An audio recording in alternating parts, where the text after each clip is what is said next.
Good day, folks. This is Greg Judy at Green Pastures Farm. Today we just moved the mob up here on the Judy place. This is what we call the North Place, and today I've got a special guest with me, Greg Brann. And Greg was my co-instructor at our grazing school that we just finished. And Greg comes to us from Kentucky. He worked in Tennessee for many years. And Greg, tell me a little bit about your past and what you've done. Yeah, okay. Well, I worked with NRCS for about 40 years and as a state grazing specialist for about 20 years. And then I farm too, and I run a flurd, running cattle and sheep and sometimes goats together, and I run a few pigs. And, Yep. Do a rotational graze, rotating about every 2 days. Try Okay. the top third graze. Yep. Pleased to be here. It's an honor to have Greg. I've known Greg for many years. I know he had me come to Tennessee several years, and I did several schools there. And Greg had always picked me up at the airport, and we always had a good pre-day before the school. He'd drive me around. We'd visit different farmers, and so when I got kind of locked up this fall, we knew that Ian wasn't going to be here. South Africa's locked down. Ian Mitchell-Innes, he's usually the guy that helps us with our grading schools. And so I'm thinking, who could I get? And I'm like, man, Greg is right there at the top of my list. So I got a hold of Greg, and he agreed to come. And we had a great 2 schools. I mean, the attendees that came, all I got from them was, Greg did a really good job. And I thought we both balanced each other pretty well. I did too. Hard to fill Ian's shoes though. It is. Ian's a heck of a shoe to fill. And so I tried to put Greg at ease. I said, nobody can fill Ian's shoes. That's right. But you know what? I think what makes Greg's unique is different. And I'm not picking on academia, but Greg was somebody that did it all those years. And so to me, somebody that's telling you what to do on your farm, maybe helping you draw out a farm plan or stocking rates or grass species. Here's a guy that's at home doing it. And so I'm going to listen to this fellow over somebody that's just sitting behind a desk. And we had never made any mistakes. So. Oh, yeah. Yeah, that's right. That's right. So, but anyway, we've been blessed this fall. We've got some really good rains, and then for the grazing schools, both weeks. Yeah, beautiful weather. The weather, it was just... Even though it rained the first week, it was still worked with us. It worked with us every and time. The grass is incredible. Yeah. Best grass I've seen in the country. Yeah. Incredible. It's pretty incredible. And we were pointing out the cows. The cows look pretty darn good. Great. Going into fall. Folks, this is the September 20th. We've got about 30 days. 20 to 30 days before we get our first killing frost, and so we're making sure that we're not taking the plants down too short.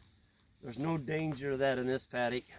We've got a ton of feed out here, so we're giving them this paddock right here is around 5 to 6 acres, and so we're gonna give them this morning, and then tonight we'll move them down the ridge a piece and give them another 5 acres. And so we're just constantly moving them. Flash grazing, we kind of call it, tip grazing, whatever you want to call it.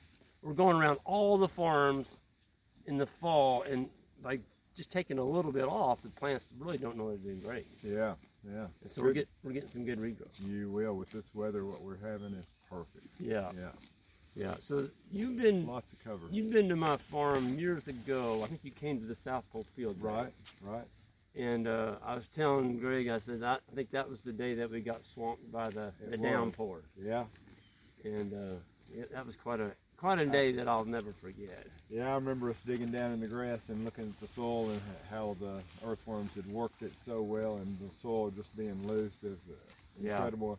And it's even improved from then. It's wonderful to see. Yeah. Like you said yesterday, I believe you've added as much as 5 inches to the top of soil. That's neat. There's a term, everybody says, deep topsoil. Well, soil actually uppens, it doesn't deepen, it uppens. And that was a quote that, Terry Gompert used to use. And also we've identified the soil cheese. Yeah. The sponge. The sponge on that top of the ground and the roots.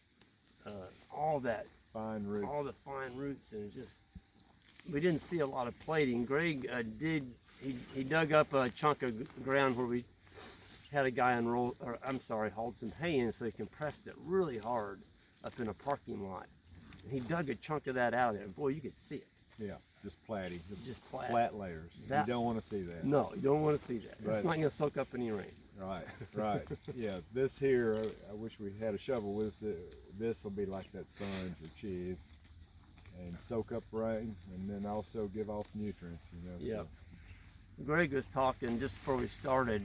He said, you know, Greg, we're both Greg, so he said, Greg said, you feel the pugging under our feet. We did. He didn't know he didn't know what happened here. This is the paddock where the day Ben came in March, and it wouldn't stop raining. It just rained and rained, and we mudded this whole thing. I mean, mudded it terribly bad. Well, look at it now.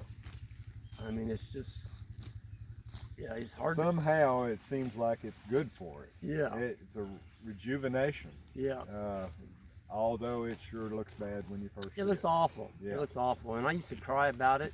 And I remember Ian was here one spring and he's walking across the paddock and I'm warning him. I said, Ian, don't twist an ankle out here. And he looked right at me and said, Greg, what are you complaining about? You got 3 million farm ponds out here. That's right. 3 million farm ponds. The roughness, yeah. And each one of those little ponds is holding water. And I'm like, you know, I feel a little better about my pugging now. So, but folks, you know, this management that we're using, where the animals are doing all the work, you know, Greg does it at home, I do it here, where we're rotating the animals with the wire, moving them constantly, not leaving them defecate in their own, you know, walking their own defecation and laying down their urine. They're always moving on to clean ground. And so we don't worm, we don't vaccinate other than blackleg. We do give everything 24 months and younger a blackleg shot. I'm a firm believer in that one. Didn't used to be, but you know what? It got me. So make sure you vaccinate those young animals because you don't want to mess with blackleg. But other than that, why does an animal get sick? If they're being, Yeah. Rest.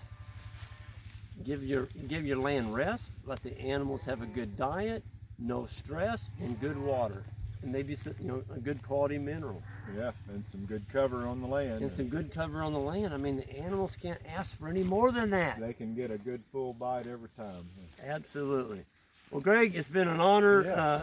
You know, thank you for coming to our Yeah. school and being a part of that. Appreciate you being part of it. And it was great. It was awesome. And Yeah. our filmer today is Debbie. You won't be able to see her, but Debbie came and with Greg, and she was an awesome help. Thank you, Debbie. You're welcome. And you were great. And Debbie runs a farm in Kentucky. Is it Kentucky? Or, Yeah. Not Near too far. Bowling Green. Yeah. Not too far from Greg's, and she actually sells a lot of Greg's meat. You want to talk a little bit about that? Well, sure. She sells about 50 beeves a year, 50 hogs, and 50 sheep, and then there's more to it than that. They run a cow share dairy. Yep. And chickens on their place. Yep. But and what's she doing with the wool? Oh, that intrigued me. Her son Braden shears them, and she was knitting while we were I saw talking. that. You were knitting something yesterday. It looked pretty cool. Yep. She's making hats, and so she takes it all the way from the sheep all the way to product. Man, that's awesome. Yep. That's called what? Adding value. Adding value. Adding value. Awesome. Yeah.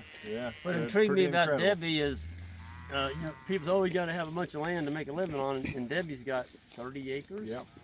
That's unbelievable. So you can tell I've only spent a couple days around Debbie, but you can tell she's a go-getter. Oh, she is. And that's the kind of people like hanging around. Those go-getters. Exactly right. Yeah. Yeah. So anyway, folks, this is Greg Judy. On the way out, make sure you hit that subscribe button and that like, and we're going to see you all down the road. Thank you all.